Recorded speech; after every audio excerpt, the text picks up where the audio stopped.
Jadi masa pandemik itu masih menjadi saat yang tersulit ya, walaupun kadang-kadang kan belakangan ini ketika Kak Jill juga sudah lebih dikenal masyarakat, sudah lebih berhasil, banyak juga tantangan-tantangan dan cobaan dan ujian, hanya saja bentuknya berbeda. Kalau dulu mungkin bentuknya dalam harta, sekarang tantangannya banyak banget, waktu dan juga perkataan-perkataan, cibiran-cibiran orang-orang yang mungkin Nggak apa-apa, darling. mempersepsikan Kak Jill berbeda dengan yang sesungguhnya. Nggak apa-apa cinta, nggak apa-apa darling. Kak Jill selalu baca beberapa komen yang dengan tutur-tutur tertentu yang sifatnya negatif, misalnya.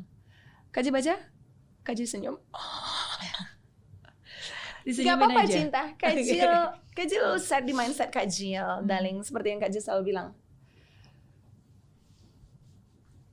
Hati penuh kasih sayang, pikiran penuh kasih sayang, tutur pasti yang keluar kasih sayang dari Tuhan itu. Hati yang negatif, pikiran yang negatif, tutur pasti negatif. Jadi ketika seseorang pribadi mengatakan pribadi lainnya negatif, sebenarnya bukan kita yang negatif, tetapi dia sedang memberitahu semua orang, hai, sini lihat, ini aku loh. Seperti itu kalau menurut Kak Jill. Ini aku ini memiliki hati dan pikiran yang negatif, makanya tuturku negatif. Kak Jill set di mindset Kak Jill, semudah itu cinta. Betul, karena yang keluar apa itu kan berarti berasal dari sumbernya. Kalau yang keluar negatif ya berarti berasal ya sumbernya, mungkin apa yang dipikirkan, apa yang dirasakan. So Tuhan kan kasih kita semua penuh kasih sayang. Tapi kalau kita memilih untuk tidak memilih jalan kasih sayang, ya artinya kita sudah merubah diri kita. Cinta. Betul. Kalau dia sudah merubah, Tuhan semua kasih kita jalan pasti pakai kasih sayang. Jadi kalau dadakan tiba-tiba ada yang menilai kita dengan tutur-tutur tertentu, jangan diikutin. Sayangku, jangan diikutin sebab kita ciptaan Tuhan, dia ciptaan Tuhan. Kita banyak yang sayang sama kita. Kalau hanya satu, hanya dua, lebih banyak mana yang sayang? Mesti lebih banyak. Artinya kita benar. Artinya kita menjalani jalan yang benar. Karena ada yang sempat bilang bahwa wah ini kayaknya Kak Jill dibilang pecandu narkoba. Itu ada sebab misalnya. Kak Jill kan live selalu 5 jam. Dari jam berapa sampai jam berapa? Umumnya dari sore sampai malam. Sampai jam 12 malam, jam 1 pagi. Darling. Nah, capek kan, Miss? Ini handphone, belakang layar besar ini enak layarnya seperti ini. Layar Kak Jill tuh begitu buka mata aja, mata Kak Jill langsung gitu cinta. Capek sayangku. Darling. Jadi start jalan pertama masih seger. Mulai 2 jam, 3 jam, 4 jam. Teman-teman yang tahu Kak Jill start mulai dari Kak Jill mulai start dari jam 6 sore, dari mungkin jam 5 dan jam 7 gitu kan, darling. Dia mungkin pas masuk lihat, oh Kak Jill live. Begitu dia udah pergi kerja, itu mereka sendiri yang mengatakan cinta. Begitu mereka sampai ke rumah, darling, mereka udah selesai mandi, semua udah selesai kerja, mereka masukin komen, Kak Jill dari aku tadi pergi sampai aku pulang, Kak Jill masih live, please istirahat. Yang tahu sayang, itu posisi Kak Jill udah lemas kalau udah jam 12 malam. Capek kan sayangku? Cuma dipaksa karena sebab keadaan. Melihat mata anak-anak Kak Jill kuat. Anak-anakku butuh lebih baik. Aku harus buat apa yang aku bisa buat. Tuhan udah kasih aku jalan. Kak Jill bilang kayak gitu sama diri Kak Jill.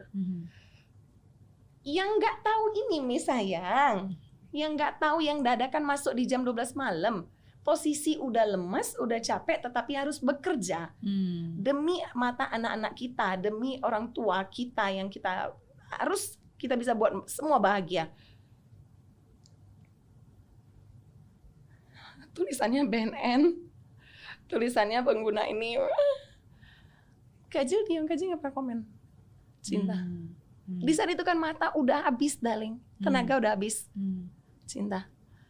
Sayangku. Jadi mereka berpikir Kak Jill itu menggunakan hal-hal yang kurang baik. Asumsi. Lagi-lagi asumsi. Bahkan Kak Jill cium bau smoking aja, Kak Jill bisa. Kak Jill nggak bisa. sayangku. Jauh lah dari itu Kak Jill, jauh. Iya, iya. Kak Jill seorang ibu, Kak Jill seorang anak, Kak Jill seorang adik Kak Jill punya keluarga besar. Iya. Kak Jill banyak yang sayang nggak? Biasanya kalau lagi down, lagi sedih itu apa sih yang paling mudah untuk bisa membuat Kak Jill semangat lagi, bangkit lagi? Kalau anak-anak Kak Jill pandai ambil hati Kak Jill langsung moodnya naik. Oh, Cinta. Oke. Lagi-lagi anak ya. Anak, sayangku. Nanti mereka ambil mood Kak Jill, mereka tahu itu di mana Kak Jill bisa buat Kak Jill tuh lupa gitu sayangku. Jadi ada aja yang mereka sampein, ada aja yang mereka, ayo mami gini yuk gitu sayangku. Atau kalau memang udah nggak bisa, mereka bilang udah tidur aja dulu mami. Iya, iya. Darling. Iya. Dan itu saya setuju banget sih. Saya selalu bilang bahwa orang tua itu adalah alasan anak untuk berjuang, dan sedangkan anak itu adalah alasan orang tua untuk bertahan. Yes. Benar.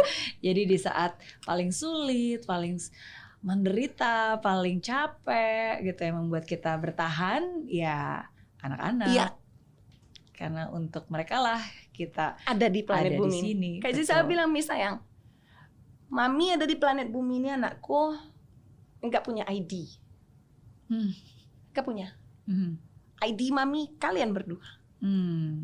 Mami ada di sini untuk kalian, sebab kalian. Kak Jill bilang begitu sama mereka dari pandemik. Di saat Kak Jill udah di titik yang Kak Jill rasa nggak bisa apa-apa. Tapi Kak Jill tahu anak-anak Kak Jill butuh kasih sayang. Kak Jill nggak bisa memberikan lebih, tapi Kak Jill kaya melimpah kasih sayang untuk anak-anak ini. Yeah, they're very lucky to have you. Amin. Amin. Sama Okay, thank you for sharing. Amin sayang. Yeah.